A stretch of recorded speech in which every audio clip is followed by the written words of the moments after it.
exhausted by the time this starts. What's up, everybody? I got Adam within the money here. YJM asks, Adam, any plans for more videos shot in the tub? Oh, man. Well, subscribe to my OnlyFans, and there you go.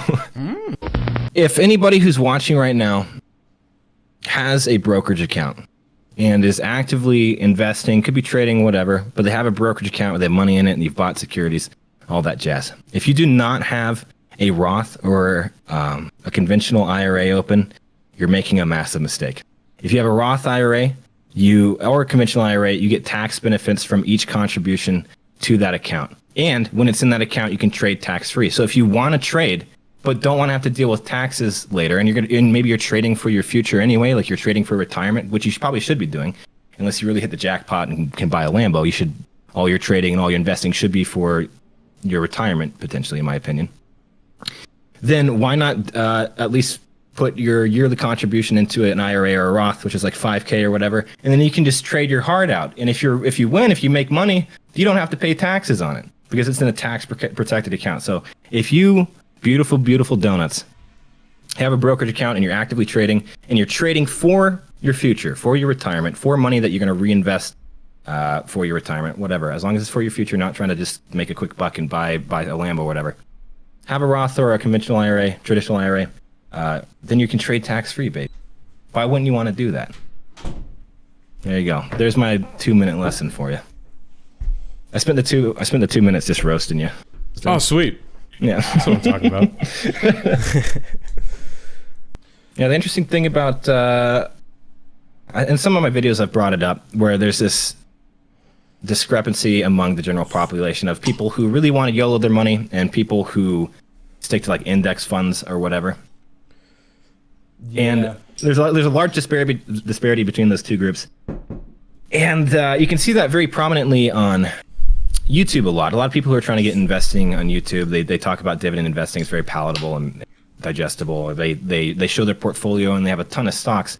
But what they don't realize, a lot of people don't realize, is that when you're trying to diversify a portfolio by adding more positions, if you have one position, that's high risk, right? You add another stock to your portfolio, you've reduced risk quite a bit, and risk is typically defined as beta or like the standard deviation of your percent return. So basically how volatile your overall position is going to be. So the first position, really risky, very volatile. Second position reduces that volatility substantially. Third position reduces it a little bit, not quite as much as the previous one.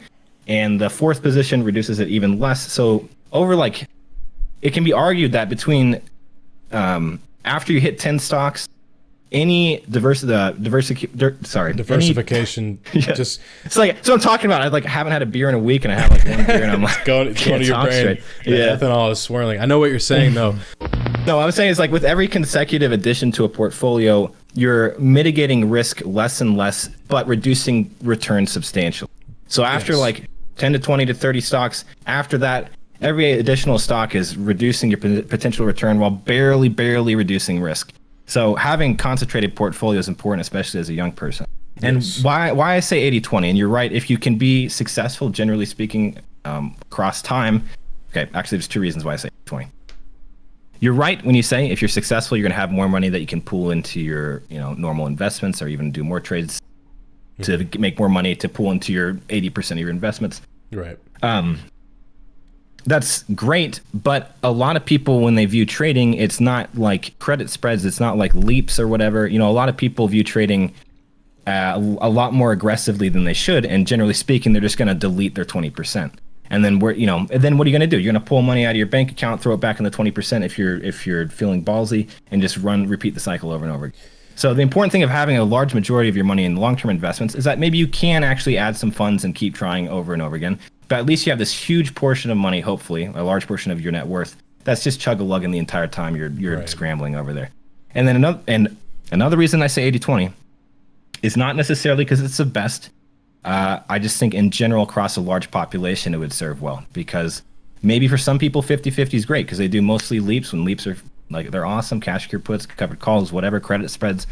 But if people hear 50-50 all the time, 50-50 is a good way to divide up your Bro. portfolio. They're going to take the other 50% of your their portfolio, and they're going to faggy D it, and they're going to delete it. So, not necessarily like 80-20 is the rule. You have to determine how intelligent you are and how you can handle your risk and all that. But generally, across a large population, 80-20 is not that bad. If you lose 20%, of course not. hopefully you can make it up with your 80%. I mean, I don't know what the numbers are, but there's a reason why meme stocks are called meme stocks. This is it's similar to the internet bubble of 1999 through 2001. Sure, and then up its own flavor. Yeah, it's its own flavor. So like, and I've told a lot of people that this is the time to make your fucking bones. So it's like, it could be. That's a good point. Yeah, sure. It could be time. This could be the time for an indeterminate amount of period until the next flash crash happens or whatever the fuck, right? So it's like, if you're in a time where meme stocks are a thing and growth is there to be had, then maybe you want to upset your safe growth portfolio. Sure. Okay. Just in the short term. And that's foregoing, like, let's say your safe growth portfolio is just 10 stocks. And then if you add more to that, you dilute it, and then you're fucking up on your return. Instead of diluting it, you could take that money that you want to add to the safe portfolio and put it into something that, it could be a meme stock, it could be something that you believe in and did your theses on. It could be a collection of things in which you did your theses on, and you believe there will be some market event in the near future. Okay, a lot of people did that with, What I would say to that is maybe, but like, you also have to self-reflect and gone, like, okay, you personally, like, what have you done with your trades over the past few years, and like, have you actually made money? Like, for most people, no, because when they're trying to do speculative plays, they always get boned. And even with GameStop, you're trying to make a speculative play. To the upside, pretty risky because it's very volatile. To the downside, especially risky because if you buy puts on something like GameStop, if it goes as it goes down, you will get IV crushed because implied volatility is only increasing as GameStop is increasing, because that's where the demand for options are, is to the upside. So it's like, so people, even when things seem obvious, there are traps that will get the general populace kind of screwed over. And some people, maybe a good portion of the general, if you look at a normal distribution of the population, maybe the up, 30% or 40%, probably less than that, probably 30% or less are making money, but that still leaves odds against you. So if you're really desperate in a way that you can still risk money and not kill yourself after you lose it, then absolutely, now's probably a good time because there's shit popping off all over the place. It's the least boring market you can possibly be in. Right. But also, you have to self-reflect and be honest with yourself. Like, if I lose this, am I going to jump off a cliff? Solid advice. So it's kind of like a little bit of both. Of course, never put money down that you need to pay rent with. Right. That's what I mean. Of course, but then you see people don't do what I do. What number of stocks do you think is like, if you weren't memeing around, we're talking about the 80% that I say should be in long-term investing. Yep. Like, with the 80%, what do you think is the optimal number of stocks to be in that portfolio? Because I mean, it's diversified to hell, so that's a large number. I can't say my portfolio. Full disclosure, I liquidated like 70% of most of my portfolio to fund a short film. So nice. That's also an investment, though. Yeah, exactly. Yeah.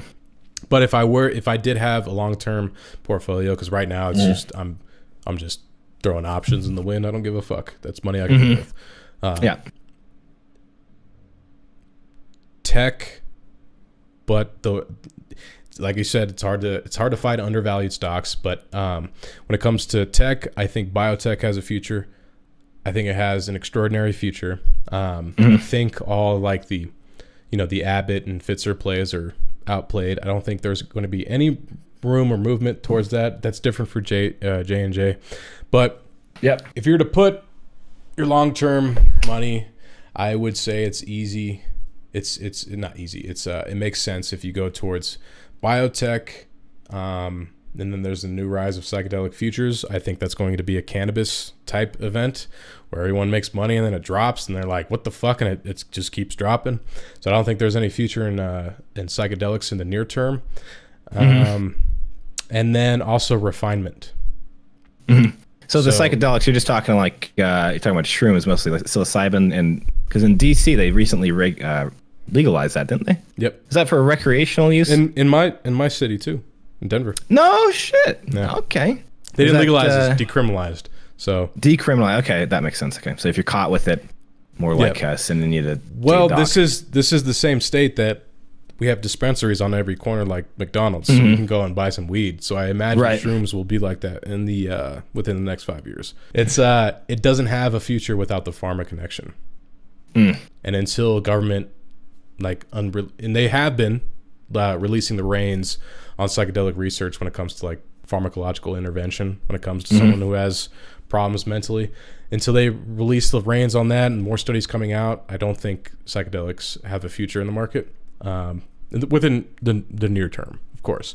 But I think the biggest thing is refinements, not just in oil or petroleum products, but also metals, because as you know, metals are becoming more and more scarce as time goes on. In the next 30 years, we're expected that most rare earth minerals will be not just minerals, but metals will be near depleted. So that's are you saying there's a future in that? 'Cause like, supply and demand prices are going to be high. High demand. That's what you're thinking. So if you park your money now, and then we start to see not just shortage events, but also who the fuck is refining, not just nationally, but also company wise. But what if just totally speculating here, but like we have common materials that are used in a lot of different across a lot of different products, right? A lot of different similar metals and similar whatever tin, aluminum, materials. Sure, whatever. Don't you think with a depletion in the Earth's natural resources would necessitate cost of refining to go up? Yeah, but also like the creation of synthetic materials to replace the depleting materials that are going to be there. Because it's like at that point, everyone's going to be scrambling, because if it's that bad where prices are going through the roof, somebody is going to have to undercut the market with some synthetic derivative of that material. If that's even possible. Totally shooting in the dark here. Yeah, exactly. I don't know. that synthetic alternative, as we see now, the only instances where they've produced the synthetic alternative to something like copper, to like gold, to like silver, it's only so stable that it only lasts like a few seconds before it collapses. And really? That's interesting. Okay. It's not lucrative. It won't be lucrative for quite some time. So fascinating. Yeah. I want to look into that. Yeah. So